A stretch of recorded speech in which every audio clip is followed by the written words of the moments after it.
ଜଗନ୍ନାଥ। ଏଇ ଭଲ କଥାଟି ଛୁଆ ମନେ ରଖ। ଆଜି ଆଲୋଚନା କରିବା କଣ? କଳି ଯୁଗେ 8 ସହସ୍ର।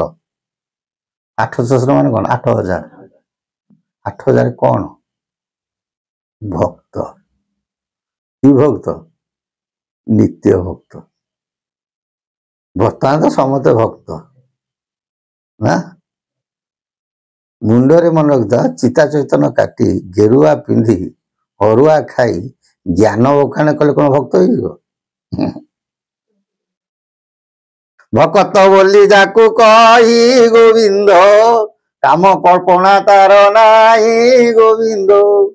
ନଥିବ ହିଂସ୍ର ଭାବ ତାର ଗୋବିନ୍ଦ, ଜଗତ ଜୀବନ ଅଧୀନ ଗୋବିନ୍ଦ। କି ସୁନ୍ଦର କଥା।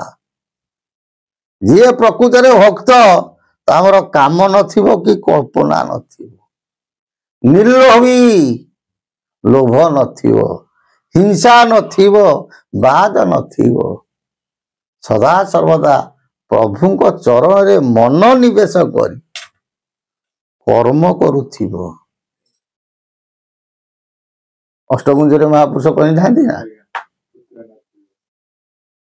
କହିଲେ କଣ? କର୍ମ କରିକି ପୁତ୍ର ଭାର୍ଯ୍ୟା ନାତିକି ତୁ ପୋଷିବୁ। ହେ ଅଚ୍ୟୁତ, ତୁ ଏଇ କଥା କରିବୁ ଆଉ ମୋ ନାଁଟାକୁ ଟିକେ ଶ୍ରବଣ କରିବୁ। ଆଉ କର୍ମ ନ କରି ଖାଲି ହରି ହରି ହେଲେ କଣ ହବ ନା। ସେଥିପାଇଁ ବା କୁହନ୍ତି, କର୍ମକୁ କରି ଆଗୁ ସାର, ପଣ୍ଡିତ ଜନଙ୍କ ବିଚାର। ପଣ୍ଡିତ ଲୋକ, ଜ୍ଞାନୀ ଲୋକ ଆଗ କର୍ମ କରନ୍ତି, ତାପରେ ଜଗତକୁ ଜ୍ଞାନ ଦିଅନ୍ତି। କର୍ମ ନ କରିକି ଜ୍ଞାନ ବଖାଣି କଲେ ତାର କିଛି ମହତ୍ଵ ନଥାଏ। ଅତୀତରେ ମୁନି ଋଷି ମାନେ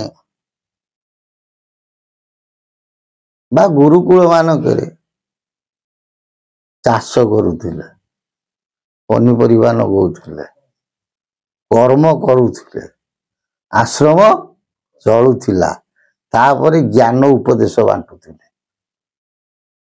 ବର୍ତ୍ତମାନ ସେ ସବୁ ବନ୍ଦ ହେଇଗଲାଣି ନା ନାଇଁ। କିଛି ଶିଷ୍ୟ କରିବା,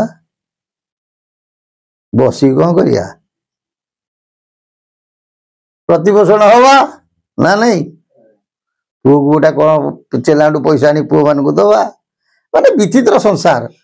ମାନେ ଲୋଭ ଗୋଟେ ଜିନିଷ ଏମିତି, ସେ କାହାକୁ ଛାଡି ନାହିଁ। ବୁଝି ହଉଛି ନା?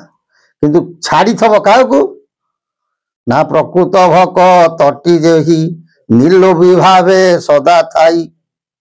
ପ୍ରକୃତ ଭକ୍ତ ଯିଏ, ସେ ନିର୍ଲୋଭୀ ଭାବରେ ଥିବ, ସେ କାହାକୁ ହିଂସ୍ର ଭାବରେ ଦେଖୁନଥିବ, ସମସ୍ତଙ୍କୁ ଆପଣାର କରୁନଥିବ।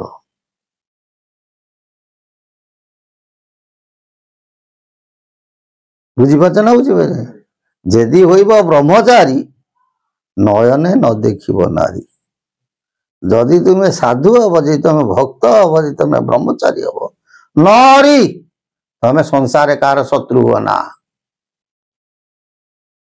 ହରିଲେ 7 5 ନାରୀ ପ୍ରାପତ ହେବେ ନର ହରି। ଏଠି ମା ଲୋକଙ୍କୁ କୁହାଇନି ନାରୀ, ନାରୀ ଶବ୍ଦ ହଉଛି ପବନ। 7 5 ନାରୀ, ଏଇ ଯୋଉ ପବନ ଆଉଛି ଯାଉଛି 12 ପବନ, ତାକୁ ହରଣ କର, ତାକୁ ନିଜ ହାତରେ ରଖ। ପବନକୁ ଯଦି ରୁଧିବ, ମନ ସ୍ଥିର ହବ ନା ନାଇଁ। ଯାହାର ମନ ଅଟେ ସରୁ, ନିଶ୍ଚୟ ପାଇବ କଳ୍ପତରୁ। ତାର ମନ ସରୁ ହେଇଛି, ସେ ପ୍ରଭୁଙ୍କୁ ନିଶ୍ଚୟ ପାଇବ। ସେମିତିଆ ଭକ୍ତ ଦରକାର। କୁକୁର ବହିବେ ମସ୍ତକେ ଚିତା, ଭଲୁକ ବହିବେ କନ୍ଧେ ପଇତା। ପିଟି ହରି ନାମ ଗାଇବ, ଘୋର କଳି କାଳ ତୟ ନଇବ। ପାପ ପୁରୀ ଯିବ ମହି, ଘରେ ଘରେ ହରି ନାମ ଯେ ହୋଇବ, ଧର୍ମ ବଳ ଟିକେ ନାହିଁ। इे गीता पढ़ुवा भागवत पढ़ुवा वेद पढ़ुवा लोक शिक्षा दौवा सियाड़े पुओ को इटा मारुव खाया दौ नथब अनाथ आश्रम बोपा को पेलुथब तार कौन महत्व से ज्ञान किसी महत्व ना से जो सार भक्त कलिर अंतिम पर्यायर महाप्रभु निराकार नराकार रूप को धारण करेंगे सखा अंगरे खेलालीला करेंगे से समय कौन हम ना 8,000 स्वतंत्र नित्य भक्त को नहीं कौन करेंगे खेलालीला करेंगे एटा आमे कहूनु जगत गुरु ठाकुर अभिनव सुंदर मोर आत्मा पुरुष एक कथा कहते कौन कहते बोले घन श्याम कहउछंती गरुड़ को चाही सत्य जुगे आंबे नर सिंह थिलु होई रस रंका जे 64 सहस्र नायिका जे आज नारायण गरुड़ कहउछंती हे गरुड़ सत्य जुगे आमे जेतेबेले नरसिंह रूप धारण करी जात हेलु से समय रे 64,000 नायिका भक्त को लेकिन आम कौन कलु खेल कलु उइथिलु त्रेतयारे रामचंद्र होई 32 सहस्र भक्त रास को सजाई त्रेता गला जे द्वापर जुग आसी हेला जे हे गरुड़ मणिता सत्य जुग लीला सरीगला तापर आसला त्रेतया जुग आम जो राम अवतार होइतिलु ना से समय रे 32 सहस्र भक्त को आम पाखे रखी खेला लीला करिथिलु त्रेतया जुग सरीगला तापर द्वापर जुग आसिला चंद्रमा बदनी 16 सहस्र को धरी वृंदावन रास कलु ब्रह्मनिशि करी खेल सारी जे चैतन्य पाषांड उधारी जे बोले द्वापर जुगर आम जो आसिलु 16 सहस्र नारी सहित आम कौन कलु वृंदावन रे रास कलु यहीपरि भाव में आमर सत्य त्रेतया द्वापर जुग अतिवाहित हो गला बुझी होउची तापर आसला केते कली जुग छंदे कली जुग जेणु होइला प्रवेश ठावे ठावे घटी गला अधर्म राहासो छंदे कली जुग कहले प्रकृत रे कली जुग आसी नहीं से कपट करी कौन कर कली आसी परीक्षित महाराजा बर नहीं गला ना सुना को जो बर दे लास्ट को स्वर्ण रे तू रही परीक्षित महाराजा मुकुटा था सुना कली तारी भीतर पशिगला मुंड झाई झाई गला फिर कहले अरे कौन एमती कहीं मुंड हो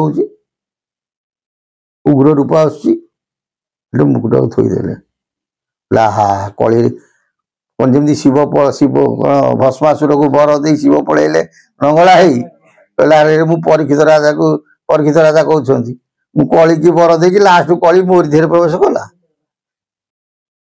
बुझे तेणु छंद कपट करके प्रवेश कर ठाबे ठाबे घटीगला अधर्म राहस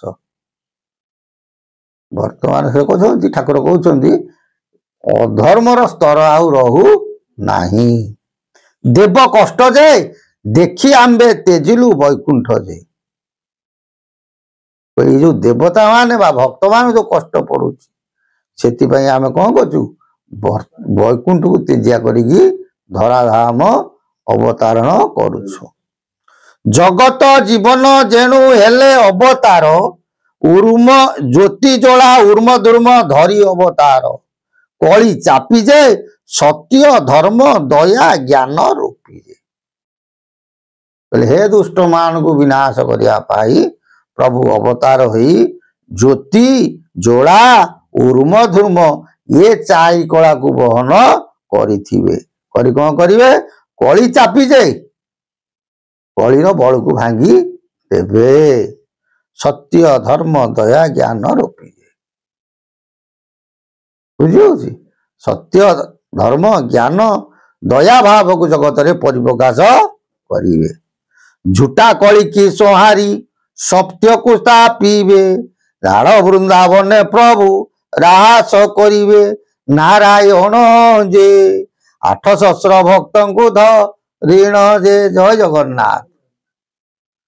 କହିଲେ ହେ ଜଗତବାସୀ ମନେ ରଖିଥାଅ, ଦିନେ ପ୍ରଭୁ ନିରାକାରରୁ ନରାକାର ରୂପ ଧାରଣ କରି ଏ ଦୁଷ୍ଟଙ୍କୁ ବିନାଶ କରିବେ ଏବଂ ଝାଡ଼ ବୃନ୍ଦାବନରେ ରାହାସ କରିବେ। କେତେ ଭକ୍ତଙ୍କୁ ନେଇ? ନା 8 ସହସ୍ର ଭକ୍ତଙ୍କୁ ନେଇ। ହେଲା।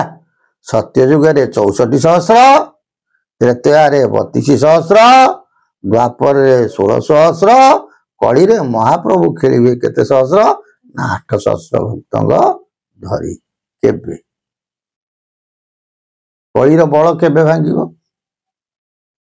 ନିଖିଲେ ଠାକୁର ଅଭିରାମ ପରମହଂସ କହିଲେ 3 9 4 0 କଳି ବଳି ଭୋଜାଲ କୋଇଲି ଠାଡ଼ିଦେଲି ଭକତ ମାନେ ତମକୁ ଜାଣିବେ। ମାନେ 39 40ରେ କଣ ହେଇଯିବ? କଳି ଭୋଜା ପଡିବ, ତାର ବଳ ଭାଙ୍ଗିଯିବ। ଏ 39 40 କଣ ପୂର୍ବ ଏପିସୋଡରେ କରିବା। ଜୟ ଜଗନ୍ନାଥ। ସେ ପ୍ରଭୁଙ୍କ ସଦିଚ୍ଛା ପୂର୍ଣ୍ଣ ହଉ। ବୋଲ ଆନନ୍ଦ ଏକ ବାर ହରି।